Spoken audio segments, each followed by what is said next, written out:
Hey everyone, I'm ZupeMan here. I thought I would just chime in today with my opinion in regards to this morning's E3 2014 conference from Microsoft.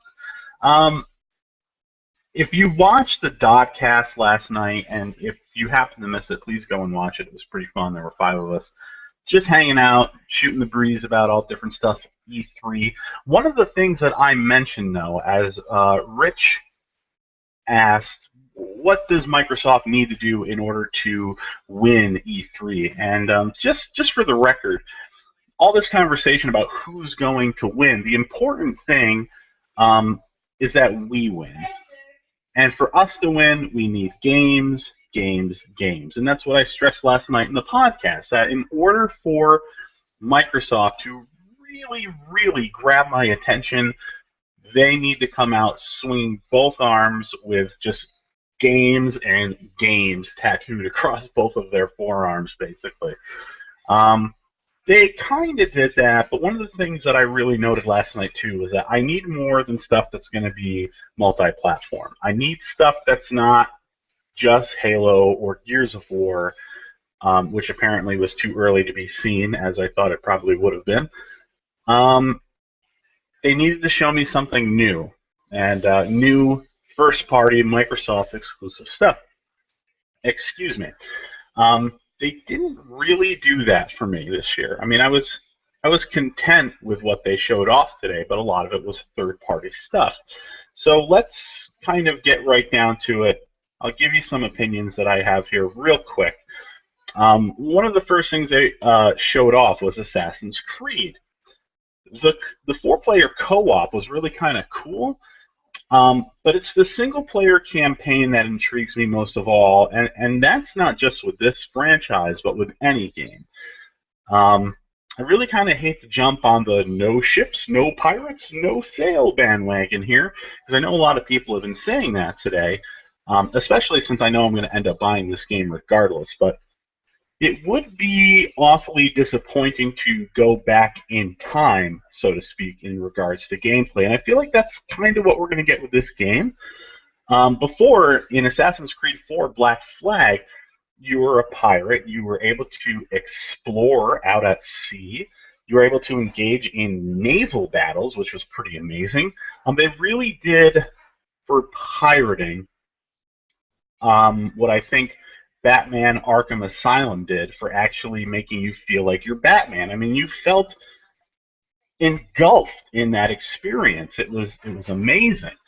It was a whole new layer to the franchise, which, in my opinion, actually reinvigorated it. But if we're just going to be back to walking and scaling buildings only, I just don't know how enjoyable it's going to be for me just on story alone, especially since the modern day aspect of the game, which propels the story forward, was so minimal in Black Flag. Next, Dragon Age. I'm really kind of itching to get back into this franchise. I loved the first game, and I played it on the far superior PC version. And when I say that, I'm not talking about graphics, I'm not talking about resolution, I'm not talking about frame rate. I'm just strictly talking from a gameplay perspective because it was really sort of watered down on the consoles just because you didn't have the same kind of control as you would have over the battle area, I guess I would call it, on the PC. So I love that game, but the second was a really big disappointment for me. Hopefully they get a decent story with decent mechanics going off the ground for this outing, because if those elements were to fail, I'm not exactly sure I'm going to want to pick this game up sooner rather than later. It'll be just the opposite for me. And I really don't want this to kind of fly off my radar. I want another great Dragon Age game, so hopefully that'll deliver. A big one, excuse me, for a lot of people today was Sunset Overdrive.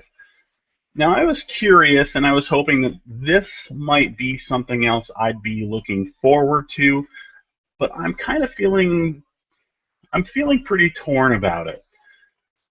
I guess the word that I would use for it is intriguing. It's very interesting. Um, it looks like it's a lot of fun, and it's something that I want to play. But at the same time, the way that they're advertising it, I get a weird sort of vibe from the, you know, let's throw everything, including the kitchen sink, at everyone kind of vibe that I'm getting off of that trailer. Um, it kind of makes the game look like it's attempting to do way, way too much, and that's not always a good thing. It could be really, really fun. I mean, hey, for example, I was about to write off Wolfenstein completely, but then everybody I knew was talking about how awesome it was, and I threw down some money for it. And matter of fact, I threw down money for that over Watch Dogs, even though I was able to afford Watch Dogs later on anyway. And it was a blast. So I'm willing to remain optimistic about this game. I'm just really concerned that they're just trying to go way, way too much over the top with this one. Dead Rising had sort of an odd little teaser today. I honestly wasn't a fan of the original game. It was cool for a while, but it got pretty stale for me pretty quick. The second, I skipped entirely, and the third looked okay, but it's not anything that really grabbed me by the cojones and said, you need to have an Xbox One to play this game.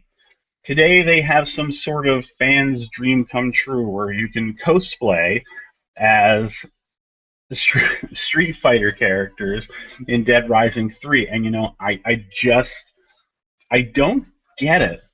I mean, we get, dress up your character like DLC all the time in games, and this is a bit more substantial because we're talking about Capcom, blending a couple of its biggest franchises right now together, and it's probably fun for a lot of people, but I don't know. It's like they're literally throwing ideas against the wall and hoping that they're going to stick. And that's all I can come up with in regards to that. Fable Legends. Nah, no. I'm really sorry. I'm not a fan of Fable. The original game was cool, but based on all the promises that they made prior to its release, I don't think it lived up to that hype. It was a lot of fun, but it was pretty average for me. Fable 2, I thought, was pretty bland and terrible. And I stayed as far away from Fable 3 as possible, so I don't see myself delving into this. Project Spark. It looks interesting. I'm curious to see what it's all about. I'm not really sure it's going to be something I'm going to buy personally, but what were they thinking with this fake little Conquer reveal? Look, gamers, they're anticipating some of their favorite franchises to get pulled out of thin air and reinstated at some point. I mean, if you're paying attention to any of the conversations that's going on prior to E3, everybody's like, oh, I want this back, I want that back, give me my siphon filter. I know, not a Microsoft property. I'm just using an example. But you can't tease people like that. You're going to sour your chances for having people excited for your game. I think a lot more people are actually more upset about what they saw rather than the actual content of Project Spark, which looked kind of fun, kind of cool. Not sure it's going to be for everybody, but I'm interested to see what that's all about. Next up was the Halo collection. Last night on the Dotcast, I also said that I was kind of over Halo, and I really am. As far as, pumping out Halo 5, Halo 6, whatever, I'm not really all that interested. I'm not going to buy a console just to play the next Halo game anymore. It's mostly the same. The multiplayer changes a bit. But I think what they've done here is really sort of amazing. A lot of people were like, they'll probably remaster Halo 2. We're going to get Halo 5 eventually. They're probably just going to reveal Halo 2, the remaster. That'll be cool. And there were a lot of concerns online in regards to how the multiplayer would play out. and they knocked it out of the park with this one, at least as far as Halo fans are concerned. You get the entire franchise. Well, almost. The first-person shooter part of the franchise, at least anyway. You're going to get Halo Remastered, Halo 2 Remastered, Halo 3, Halo 4, and from what I understand, all the multiplayer modes are going to be left in their original forms unaltered. That is amazing. The fact that I can pick up an Xbox One, I can pick up this collection, have the definitive versions of these games, and still enjoy the multiplayer without having some kind of, tweaked, bastardized content, kind of like what they did with Halo Anniversary. It's really, really, I think it was a crowd pleaser. I mean, again, I don't think just because these are older games, this is anything that's going to make me say I have to run out and buy this right now, but, good for them. I think they did good here. Next, Inside, which is a follow-up from the same dev team that brought us the game Limbo. Gimme, gimme, gimme, gimme, gimme, gimme, gimme, gimme, gimme. I loved Limbo. It wasn't complicated. It was a simple game. It was kind of like a platformer, mostly puzzler, though. Dark atmosphere, very atmospheric. I mean, it was just creepy. Sometimes it actually kind of scared me a little. The puzzles weren't all too challenging, but it was something different and really fun. I loved it to pieces, so I can't wait to see what their next experience is going to offer because they have a lot to live up to in my eyes. Tomb Raider. I have a feeling it's still a ways off. I think it's probably going to come late 2015, if not be postponed into early, sometime 2016. It's still kind of early, but I'm excited. For me, Tomb Raider was kind of a surprise hit. I stayed away from it at first because I was like, you can't take the Uncharted gameplay style formula, whatever, and replicate it as good as they've already done it. That's kind of what's wrong. Again, I'm a big movie buff. That's something you probably don't know about me, but that's kind of the problem in the movie industry. You take ideas that have already been done a lot, and if you can't add something new or fresh to that idea, or at least execute it well, there's no point in even trying. And I thought the same thing with Tomb Raider. Well, it came out finally for the PlayStation 4 back in, was it late January, I think? And I picked it up. I played. It was fantastic. I cannot wait for the sequel. Good on Microsoft for having this revealed during their presentation this morning. But again, it's multi-platform. So next game up was Witcher 3. So like I even need to say it, shut up and take my money, please. Now, this company that's making this game, they're doing everything right. If you don't know what I'm talking about, just see all the cool stuff that they're doing. Just look up the stuff that's coming standard in the standard edition of the game. I mean, it's immaculate what they're doing. The Division. Oh, The Division. It looks like a lot of fun. I want to love it. I want to play it, and I want to play it soon. It's going to be a ways off, I'm sure, probably another late bloomer for 2015, but it's Ubisoft. And as much as I think Ubisoft makes great games, they have a tendency of showing off something that looks amazing and giving us something that's less than at the time of release. This happened with Watch Dogs. This happened with Far Cry 3. They've got a history of this sort of thing. The graphics don't ruin the experience for me, but also sometimes these games end up coming off a little half-baked. So I don't know. I really, really, really, really am excited for The Division, but I'm a little skeptical about it at the same time because this company's track record is a little all over the place. They kind of close things out with Crackdown. and I am intrigued by what a next-gen Crackdown could offer. I did enjoy this franchise.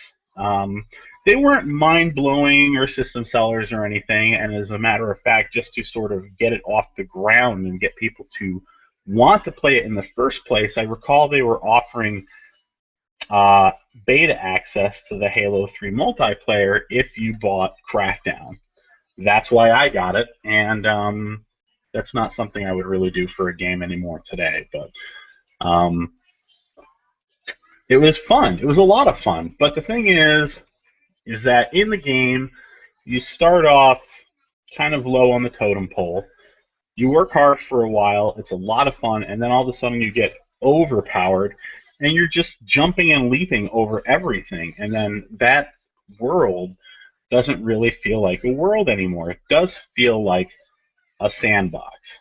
The fact that the Xbox One, however, a next-gen console, is going to be pushing Crackdown 3, I think it could probably alleviate that sense of being closed in because you're just able to jump and leap over everything.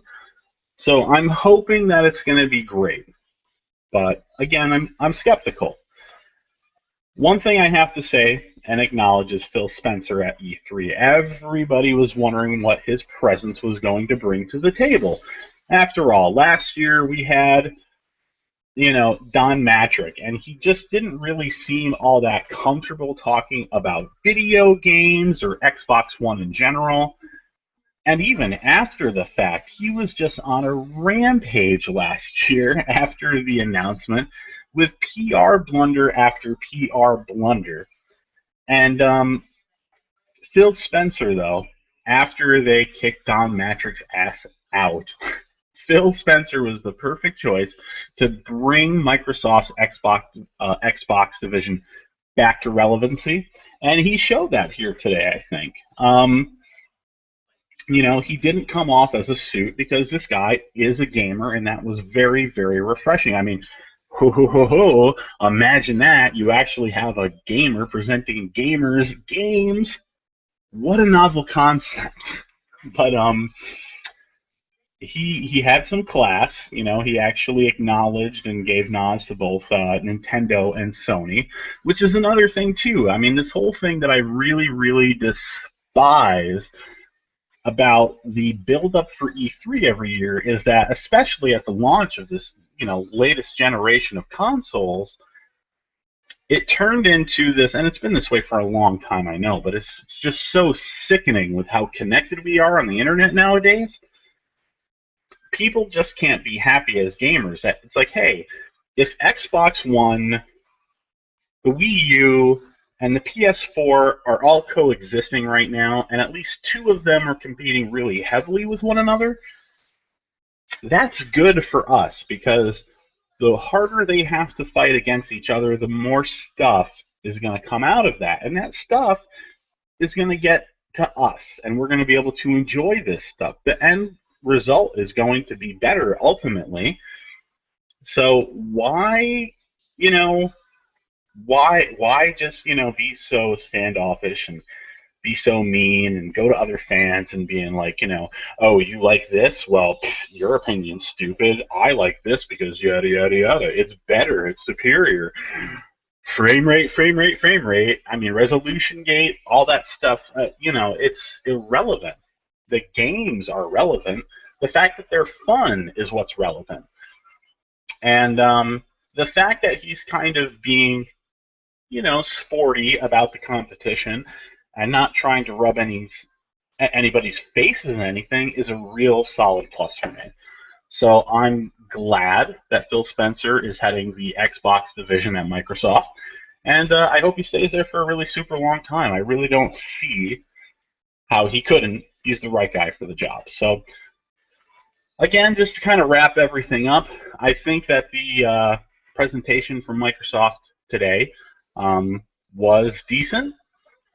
I'm glad that they didn't really resort to talking about optimizing their hardware in the future or even really mentioning the cloud for a really long time. It's a lot of good stuff. because that's what they needed to stay away from. They weren't able to stay away from some of that entirely. They did mention the cloud. You know, I said last night on the Dodcast, they need to stay away from talking about anything performance related and just focus on the experience of games. So, for the most part, they've done that. A lot of the stuff that we've seen, cross-platform, you know, third-party stuff, and the stuff that is being advertised as Xbox exclusive, not really knocking my socks off, but I think they did a pretty decent job. So that's it. Hopefully I can get on later this week at another Dodcast, but I'm not going to be able to do it tonight. I stayed up way too late last night and paid for it hardcore today because I still had to go to work and everything. So I thought I'd do this little quick video and just give my impressions on what Microsoft has done. And I hope to do the same actually in regards to Sony and Nintendo as we progress throughout the week as well. So thanks for watching if you are watching, and I'll see you soon. Stay tuned, by the way, because after all this E3 stuff is over, I'm actually going to be starting a video podcast, and I'm not going to be the only one doing it. It should be fun and interesting. The person that's going to be doing it with me, as long as everything doesn't fall through, is an interesting person. He's got a lot to say. And if you watched the podcast last night, the Dodcast, I'm sorry, you already know who he is. So it's going to happen. So stay tuned for that. I'll be talking to you soon.